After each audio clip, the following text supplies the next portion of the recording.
Team, before we get into Elizabeth Warren and Bernie versus the billionaires and some other important matters of the day, I just wanted to note that we've all been told countless times at key moments in this whole drama, this saga that has been playing out with the Trump administration and the people that want the Trump administration gone. We have been told repeatedly, continuously, that there are different individuals who we should not question.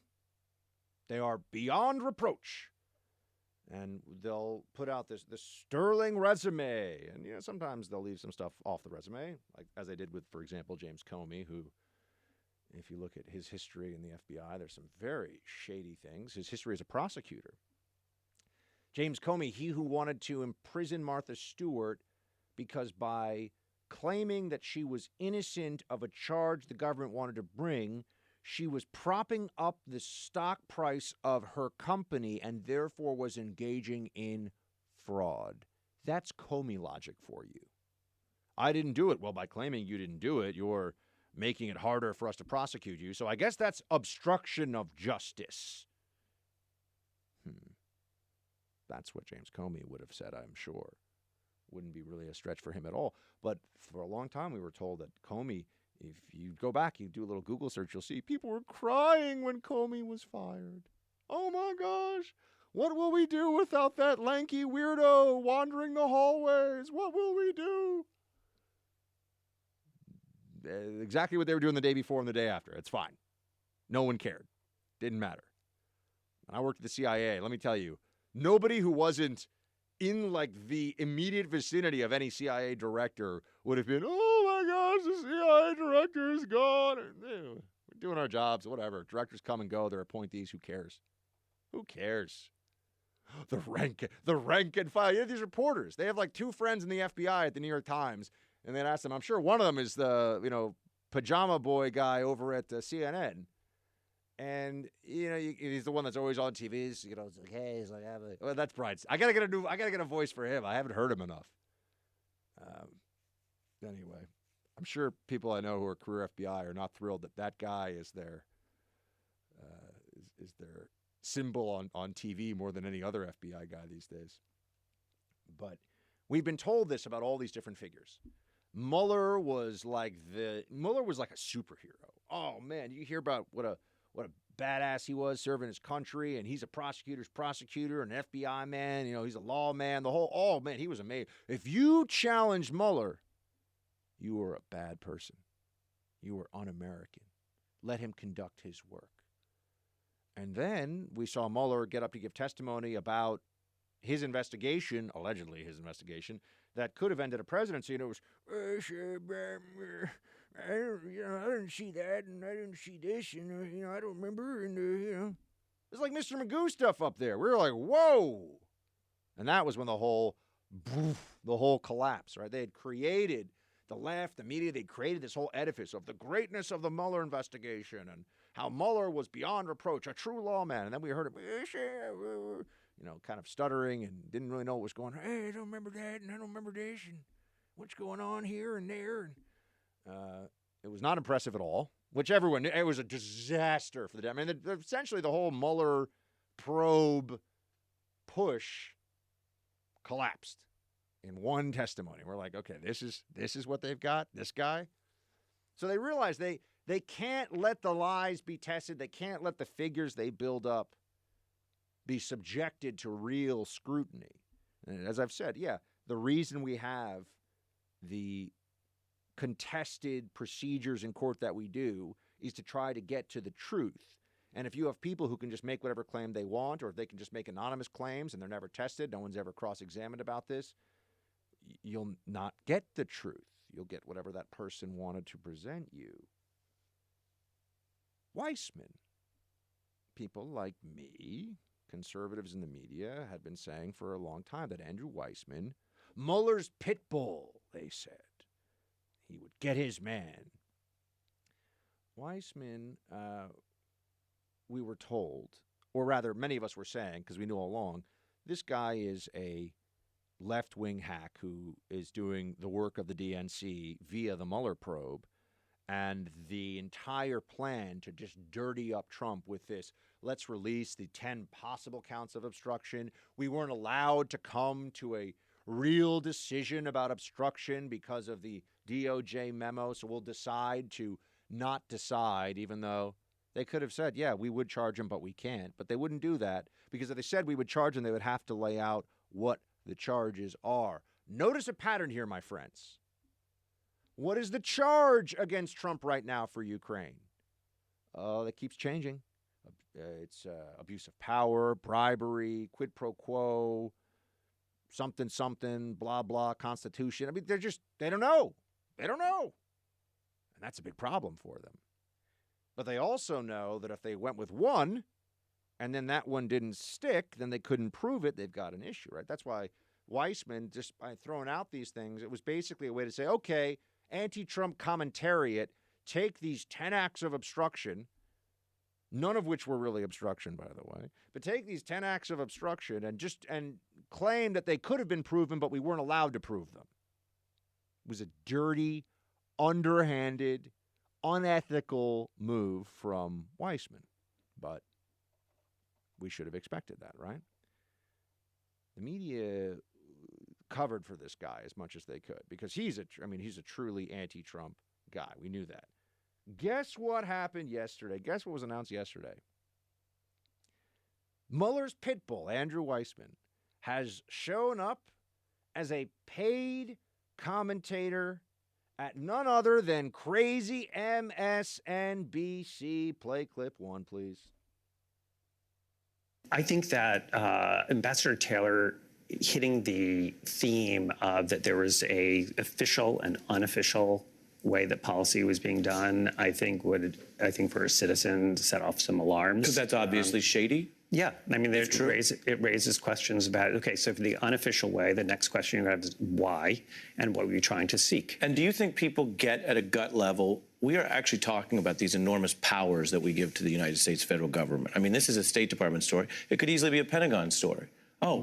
Ship those bombs. Don't take the general's orders. Take my lawyer, my friend's orders. I mean, this is kind of scary. It is, and it's also not that complicated. I mean, this is, if you want $400 million, that's 400 million reasons to do what I'm about to tell you, or the favor that I want. If you want that, and by the way, the reason which came out loud and clear today is the reason that you want it is because it is actually going to save lives. It's going to save lives. Let's just hone in on that for a second. Why didn't Obama want to save those lives? Because he didn't. Because he wouldn't give them the missiles they needed to defend themselves. Could Obama have been impeached for that? No. Criticized for it? Yes. You don't impeach him for his bad judgment as commander-in-chief on an issue like that. You have an election. There's not a transgression here worthy of the punishment of impeachment. But notice how they just skip past this, and it always becomes, well, Trump, Trump cost lives. Alyssa Milano, who is an idiot. I mean, I've talked to her. She's a very sanctimonious, ill-read, ill-educated, super lib who doesn't know a damn thing about anything other than when her dog almost peed on my foot during the interview, but that's a whole other conversation. It was a little chihuahua, a little ancient little chihuahua. Not quite as fierce as the carpet shark dachshund that tried to rip off my face that one time, but maybe that's a story I'll have to tell you another day. But she's saying that lives were lost here. This is any hyperbole, any exaggeration. It's all acceptable when it comes to finding a way to say that Trump is the worst person ever. Lives were lost. Lives were not lost here because of Trump's decision. The money went out. The aid continued on. But more than that, I just have to note, okay, so the guy who was supposed to be trusted to be an officer of the court, of the Department of Justice even, somebody who had an enormous budget and total latitude to go after the president and all of his advisors, family members, everybody, Weissman, who we know is really the one running the Mueller investigation. Mueller was a figurehead. Mueller was a front, a facade to be the one that you couldn't criticize him. Meanwhile, over here, Weissman's the one who's doing all the anti-Trump stuff behind the scenes. And now we see that what does Weissman do as soon as that's all done? No, gets a contract at MSNBC. What do Clapper and Brennan and these other guys do after they've tried to take down Trump? Try to get the whole government apparatus to be weaponized against an incoming president? Oh, they go to they go to their buddies. They go to Jake Tapper over at CNN. They go to these lying, fake news clowns, and they welcome them with open arms. You want to talk about the swamp? People have always gotten so concerned about the rotation of people from Capitol Hill into lobbying roles, and oh, you're a congressman, now you're a lobbyist, and it's all so gross. And what about the rotation of I'm going to go from being a senior government official in a nonpartisan role, mind you, allegedly, like CIA director, NSA director, whatever it may be, FBI director. I'm going to go from that to being a rabid anti-Trump partisan on TV right away. We're supposed to think that this isn't going to affect our perception of decisions made at these agencies and by these institutions going forward. We knew Weissman was what he is. We knew that he was a left-wing, they call him the pit bull. I mean, he was an attack dog against the Trump administration. He was doing the dirty work of the left and doing it under the color of law, doing it as though this was the right thing to do, which makes it even worse. Daniel Goldman, the lawyer that they have chosen for this process, he has been a frequent guest on Russia Conspiracy TV, known as MSNBC and NBC. I see a tweet here from him back in 2018. Julia Ioffe, who has been fired once or twice for saying completely horrific and insane things, by the way, about the president's family. Julia Ioffe says, I have to say I feel less safe as a journalist in America these days than I ever did in Russia, a lot less safe. It's a stupid thing to write. It's a stupid thing to say. I mean, you could feel less safe walking out your front door than somebody who's on the front lines of a war zone. Doesn't mean that that's rational. It means that you've got a problem. Journalism in America is not a dangerous job at all, period, full stop. There are dozens of jobs that are considerably more dangerous than journalism. Is not a dangerous job. Journalists all like to pretend, we're so... In Russia, it can be a dangerous job. Journalists get killed. They disappear. So it's just a dumb thing to say. Daniel Goldman, the lawyer who's presenting the Democrats' case in this whole impeachment farce, responded to Julia Ioffe's tweet from one of the best journalists on Russia who has spent a lot of time there. Important. Essentially echoing that, yeah, journalists should feel less safe in America than they do in Russia. A moronic statement that is not backed up by any statistics. I know the statistics. In fact, the Committee to Protect Journalists reached out to me. It was great. So they're like, we really didn't approve of you using our statistics in a piece you wrote about how journalism isn't dangerous. I'm like, well, I don't care that you don't like that I pointed out that journalists in America are a shockingly safe profession. More people are dying doing air conditioning repair on a regular basis than journalists. I mean, a lot more. Right? This is crazy. But journalists like to have this. Journalists are generally an insecure and highly emotional bunch. And of course, libs too. So you add all that together. But this Daniel Goldman guy, this guy, we've completely blurred the lines now. These people that we keep getting told are nonpartisan or experts or whatever, they are crazy partisans. We're always right when we say it. It's never a surprise, and the media just keeps marching along with the lies. It's quite a thing, my friends.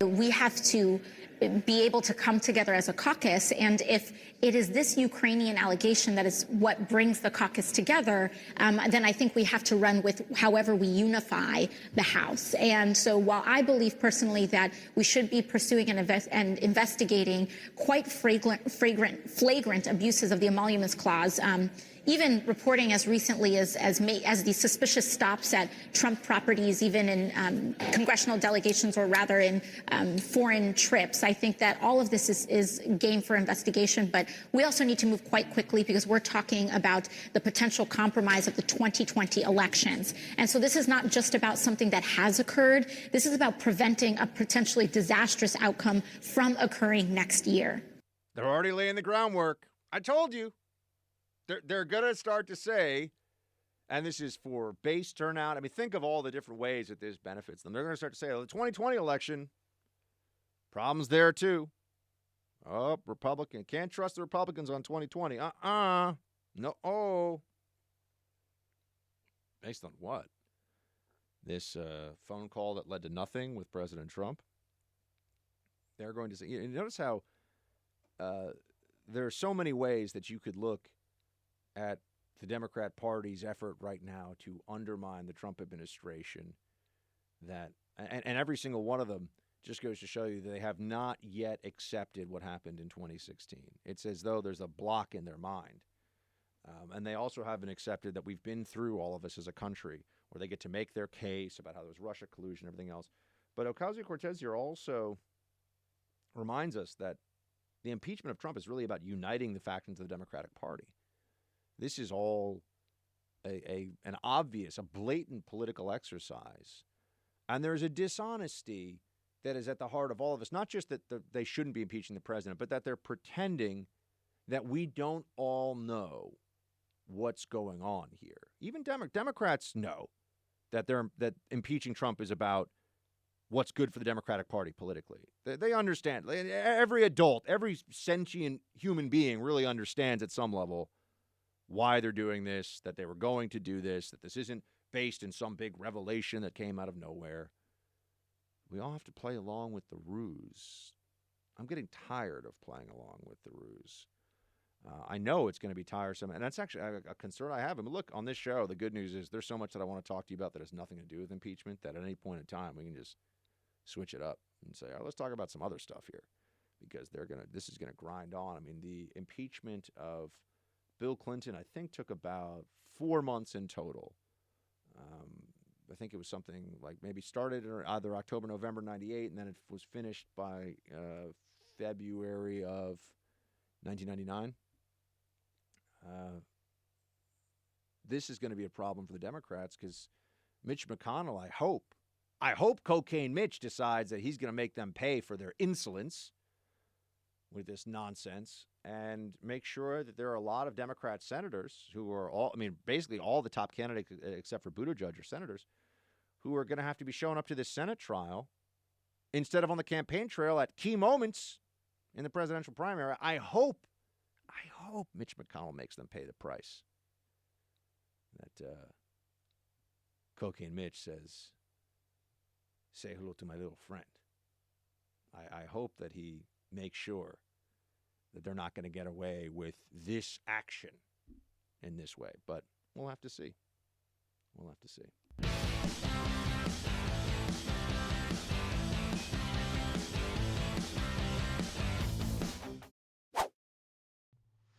I have constitutional responsibilities. I took an oath of office, as did everyone in Congress.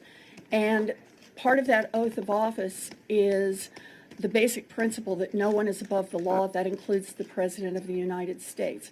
And if the House goes forward and sends an impeachment over to the Senate, then I will be there for the trial. Well, I'll just make sure that nobody's above the law. She'll be there. Elizabeth Warren's going to be there. It's going to be great. It's going to be, oh yeah, fantastic. Elizabeth Warren is dialing up the class warfare rhetoric. Here's what I think her play is, if I may. Here's what I think Elizabeth Warren might be able to do. She knows that if she gets the Bernie support behind her, then all of a sudden, if all of Bernie's supporters were to go for Warren, she'd be the front runner. No question about it.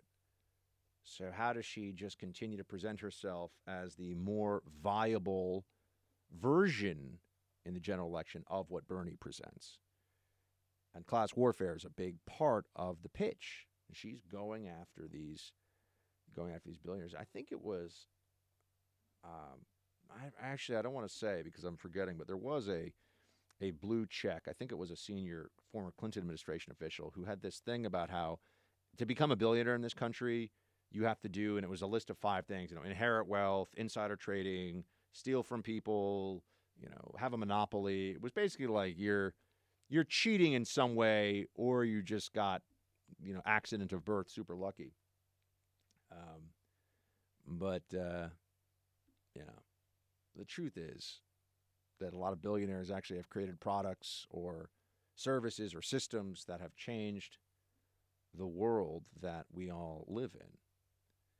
And the truth is that Elizabeth Warren trying to speak ill of billionaires in this way is just cheap theatrics. But here's what she ends up saying. Here's her talking about how the billionaires are whiners. Play clip 20. I've noticed that billionaires go on TV and cry. Other billionaires encourage their billionaire buddies to jump into the race.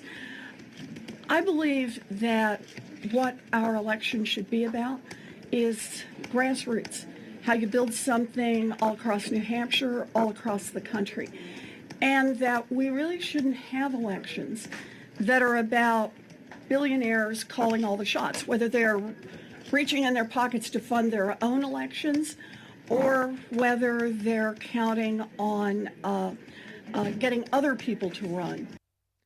Look at that. She manages to add the class warfare side of her campaign or her approach, not just as a general, soak the rich thing, but also as a way to take a swipe at Tom Steyer, who is nuts. I mean, the fact that guy became a billionaire, I will say, is stunning to me. But he is a billionaire. Mike Bloomberg, he's had a pretty disastrous early rollout of his campaign, if we're calling it that. Turns out that he said some very bad stuff about women back in the day. The New York Times had a story on that very fast, almost like the New York Times was keeping that one on the shelf. It was in baseball, producer Mark, is it a brush back pitch when you throw, right? When you throw high and inside? Is that right? That's yeah. a brushback. Brushback, yeah. Yeah. New York Times does a brushback pitch to just be like, step away, Bloomberg. No third party, no nothing. Trust me, they got more on him too. There's one thing if he's going to be mayor of New York. It's another thing if he wants to play in the big leagues and run for president. So Bloomberg has already had to put out an official apology. The guy's been in the race for like 2 days. So there is that. What is Elizabeth Warren's proposal for billionaires, by the way? If you look at it over time, it would dramatically erode the wealth of people who are billionaires such that some of these people would end up with 70% taxation of their entire of their net worth overall would be about 70% over time. I mean, the Wall Street Journal did an analysis of it yesterday. One of the things about the countries that have big and booming economies is that they do have very, very wealthy folks in them. Right? I would prefer, and ultimately there is something of a philosophical debate here, but I don't want to live in Sweden. I want to live in America. I like that there are people here who become ultra wealthy. Do they have too much influence? Yes. But is there a tremendous amount of benefit that other people gather or other people get themselves from, the Walton family, billionaires because of Walmart, right? Do a lot of people benefit from Walmart as a company? Not just employees, but also the products that they provide and the money that people have left over because of the very low prices of those products, et cetera, et cetera. All of this is pushed aside. All of this is pushed into nothingness by Elizabeth Warren, who's going around acting like if we could only get the billionaires out of politics, then everything would be so much better. But what about the billionaires who own media organizations? Jeff Bezos, good billionaire. Tom Steyer, good billionaire. I'm not. Now, she did take a little bit of a swipe at Steyer by talking about how he's funding his own campaign. But this anti-billionaire stuff is just, it's boring. It's transparent. It's obvious. And that's why when they came out with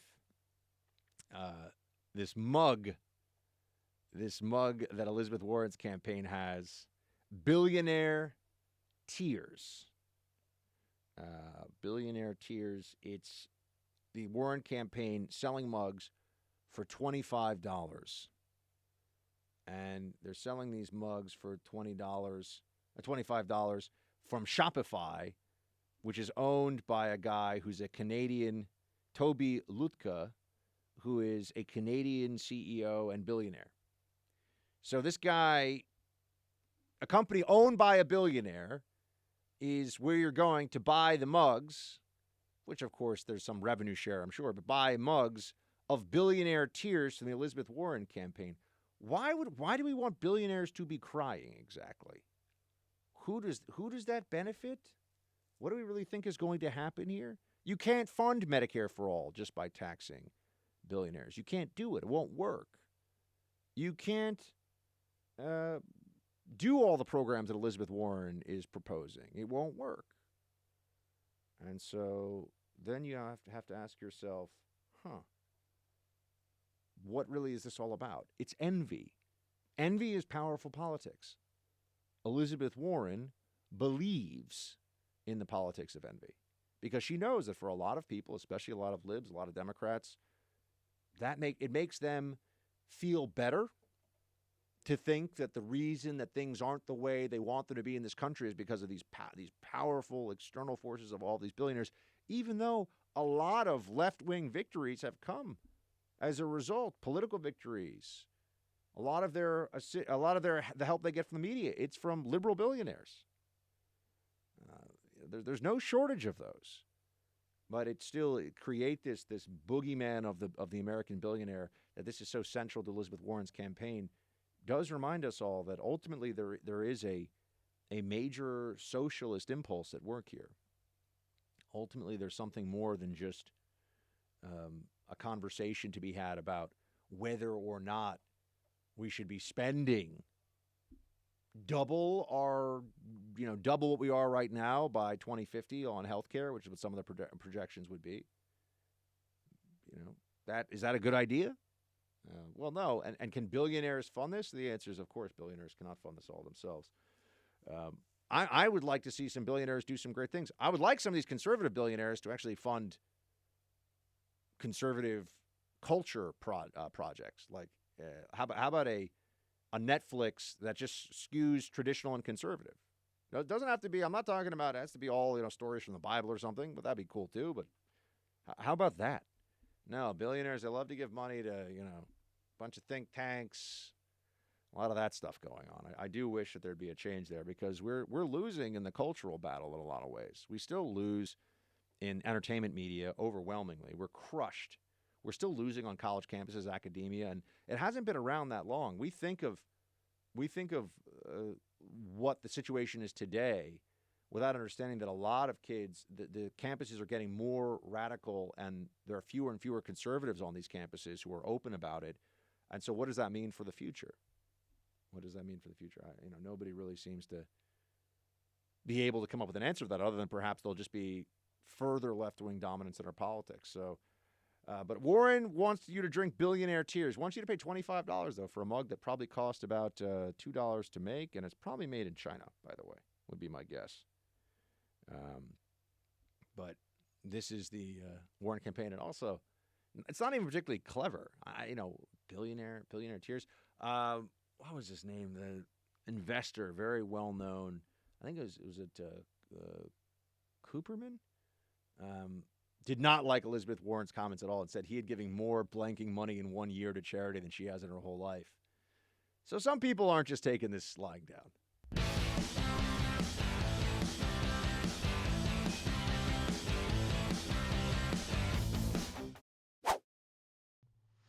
This is not encouraging. I don't have a way to sweet talk us through this one. I don't have a way to say that this is all going to be just fine. Homeland Security here, according to the Washington Times, has confirmed that there is no new border wall yet. I don't have to remind you all, build the wall was I don't know, maybe a bigger chant than lock her up at the rallies. It was close. It was one or the other. I think that lock her up was mostly said in jest, although for some people it probably wasn't. Build the wall was supposed to be a serious policy idea, or rather a promise that would be kept. And it has not been kept. And my friends, Republicans had the House, had the Senate. There were opportunities here. Why was this not a promise kept? I think it is fair to ask the question. Because now we have 78 miles of upgraded fence built, and that does help. I know that. I've seen it. The upgraded fencing is superior to what was there before. I mean, what's there before? If you go to the San Diego border sector, you go up, there's like a 5 or 6, no, maybe like a 6 or 7 foot fence that you just go up to it and just go whoop and climb over it. And the double layer fencing separated with plating at the top to make it even harder to use grappling hooks or ladders. It's separated by a kind of no man's land. It's going to take you a solid, 75 seconds, 90 seconds to get across that, even if you have equipment with you. And that can be the difference between that's the difference in getting caught and not. The little 6 foot high fence is like, whoop, that's a 3 second slowdown, if that. So we look at this now and we say, all right, we have upgraded fence. When are we going to have new fence? Now, on the positive side of this equation, or on the, I can tell you there's at least some reason for optimism here. The new fence is supposed to start getting built because of the movement of funds that President Trump did within the Pentagon budget by claiming a national emergency. And they're going to set up webcams at the border, they say, to show the fence being built. I think that's very important. New fence under the declaration of national emergency, appropriation of funds, new fence being built. And I also would note that one of the reasons why I think that they don't cover, because yesterday I talked to you about how the cartels are making these opioid pills so that they look like pharmaceutical grade pills.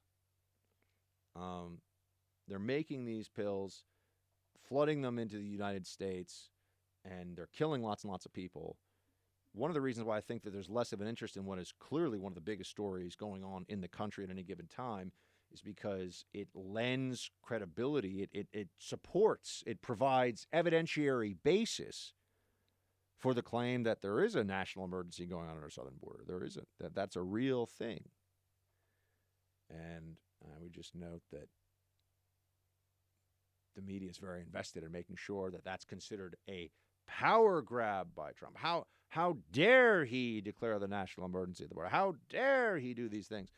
Well, if it really is going to save thousands and thousands of lives, and he's a commander-in-chief, and he's going to just be having the Army Corps of Engineers build some fencing using using money that the federal government already has, that's an abuse of power? That's what the plan is going to be to say. So I do think that building the fence needs to happen, because that is the one place, or the wall, whatever we're going to call it, that is the one place where the administration on promises kept, it's vulnerable, folks. I mean, I have to say what it is. I can't pretend that there has been wall built when there has not been wall built. I can't pretend that the fence is, going up in places where it's not. And I do believe that the Trump administration doesn't have, there have been efforts. The Democrats have said, you can't do this, you can't do that, but this should have been from day one, we're going in, we're finding a way to do this. Shouldn't be that hard to get done. There have been much more complicated public works projects in the past in this country. And the president made a promise. He was elected to keep that promise, among others. And I'm not willing to just sit back and say, oh, whatever, it's not a big deal. Not a big deal. By the way, I did end up watching, I guess I'm on episode 3 of Jack Ryan now on Amazon. I'm not going to make it through this season, man. It's just it's just not good. And I wish I could sit down with the screenwriters and just ask them some questions about choices they've made. I would love to be able to get an explanation as to why, given what's going on in Venezuela, they have to make it so clear that the bad guy in Venezuela is right-wing and the bad leader in Venezuela is right-wing, and the heroine is a left-wing social justice warrior. It's like Ocasio-Cortez is going to be the president of Venezuela. They really just can't help themselves by not just injecting their politics into it, but they have to shift reality unnecessarily as part of a prop. It's just so annoying. Plus, the words they use a lot of time are wrong. I don't know. Maybe they should talk to a former CIA analyst if they're going to do a show about CIA analysts. It's just an idea. I'm just putting it out there. Call me, Amazon Prime. I'll make it happen.